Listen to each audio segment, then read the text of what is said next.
Look at any photograph of a galaxy.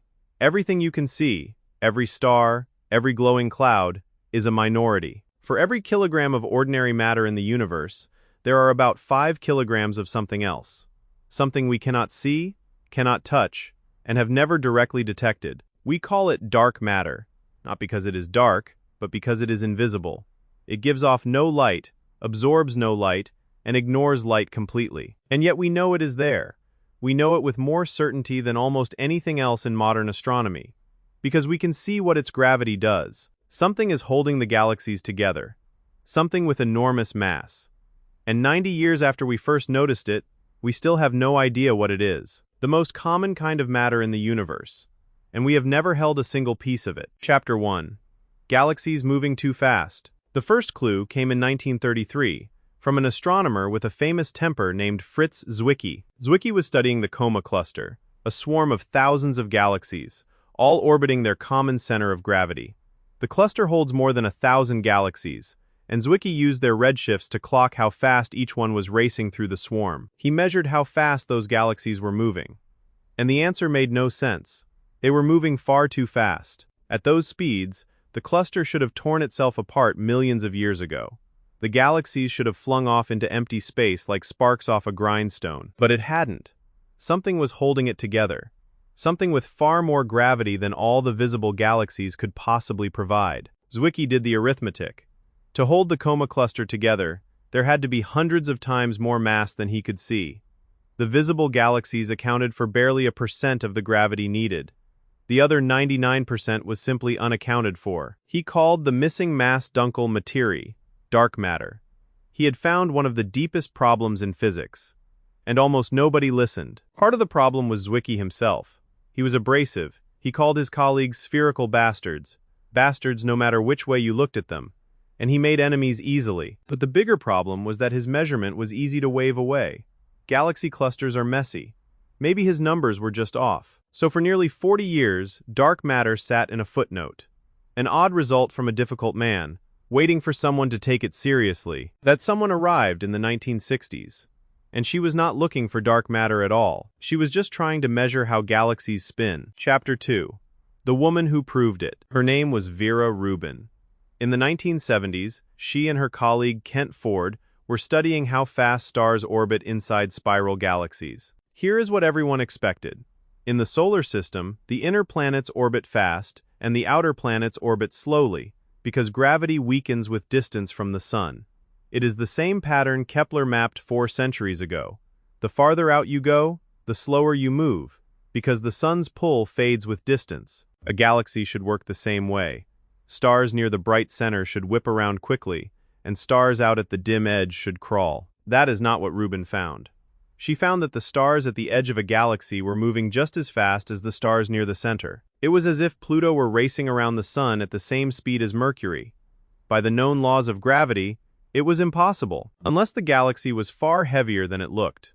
Unless it was wrapped in an enormous, invisible halo of mass extending far beyond its glowing edge. Rubin measured galaxy after galaxy, dozens of them. Every single one told the same story. The flat rotation curves were everywhere. This was the evidence that could not be waved away. Not one messy cluster, but a universal rule, written into every spiral galaxy in the sky. Slowly, the physics community came around. Zwicky had been right all along. Galaxies are mostly made of something we cannot see. Vera Rubin spent the rest of her life as one of the most respected astronomers alive. Many felt she deserved a Nobel Prize. She never received one.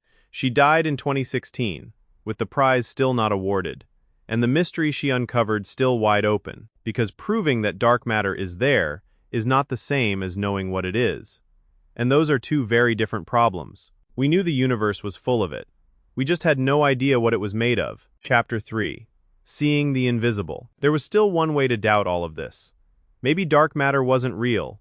Maybe we just didn't understand gravity well enough. To settle it, astronomers needed to catch dark matter in the act, to see its mass directly, separated from any ordinary matter. In 2006, they did. 2 galaxy clusters had collided head-on at millions of kilometers per hour. It is the most violent event we have ever witnessed in the universe. Each cluster contained the mass of a quadrillion suns, and they met at speeds that dwarf anything in our own galaxy. When they collided, the ordinary matter, the hot gas, crashed together, dragged, and slowed down, glowing in X-rays right in the middle. But the mass, measured through how it bent passing starlight, did not stop. It sailed straight through the collision and kept going, far ahead of the gas. The mass and the visible matter had come apart. Whatever carried most of the gravity barely interacted with anything. It just passed through, like the collision wasn't even there. That is the signature of dark matter. It has mass, and it has gravity, but it barely touches ordinary matter, or even itself. The bullet cluster is about as close to a smoking gun as astronomy ever gets. It is very hard to explain without real, invisible mass that is genuinely there. And the same invisible mass shows up everywhere we look. It bends light around galaxy clusters into glowing arcs and rings. It shaped the entire structure of the cosmos. The vast web of galaxies strung across the universe formed around scaffolding of dark matter laid down billions of years ago. Add it all up, and the numbers are staggering. Ordinary matter, everything we have ever seen or touched, is only about 5% of the universe. Dark matter is about 27%. The rest is something even stranger called dark energy. We are the small, bright sliver, and we are the unusual part. So we know how much there is. We know where it is. We just cannot catch it. Chapter 4.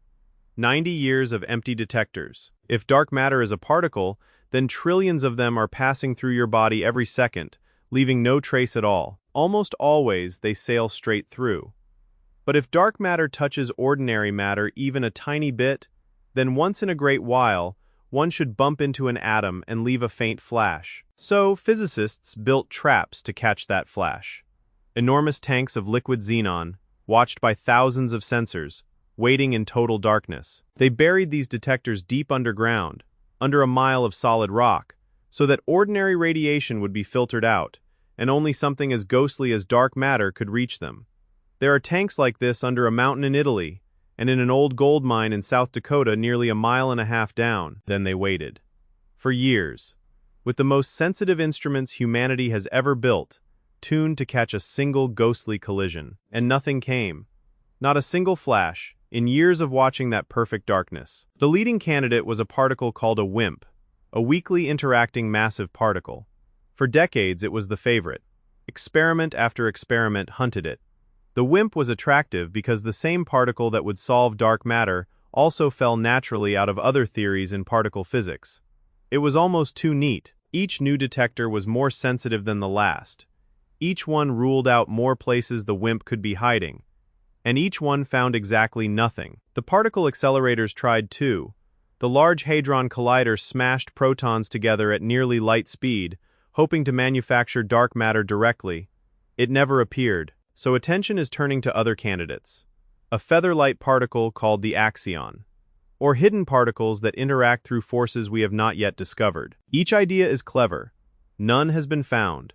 The single most common kind of matter in the universe has refused, for 90 years, to reveal what it is. An empty detector is not a failure.